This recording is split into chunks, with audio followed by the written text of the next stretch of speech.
So for number 2a, the dot plot shows the time it takes to get to school for 10 sixth grade students from the United States, Canada, Australia, New Zealand, and South Africa. So we can see the dot plots right here.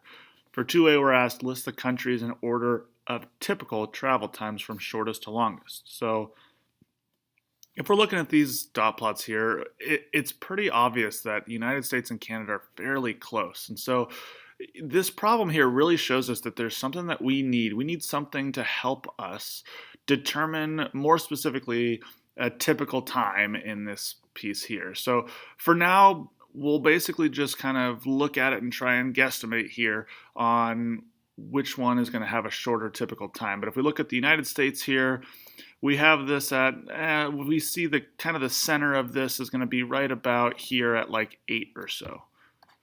Canada, it's a little bit more spread out. We have a bunch of stuff on the left here, but since it spreads out a little bit more to the right, we're probably going to put it maybe more around 9 or 10 here.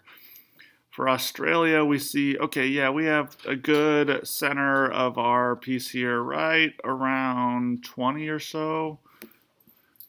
And yeah, we'll say that's 20 here. For New Zealand, it's a little bit less than that. We see that the spread center is probably right about here, so maybe 14 or 15.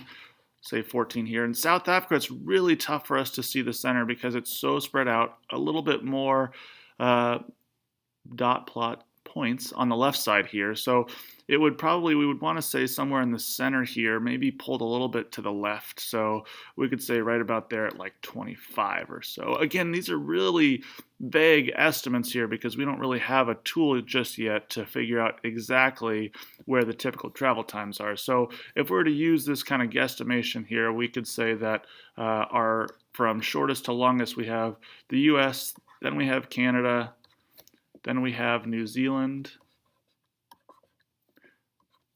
then we have Australia, and then we have South Africa.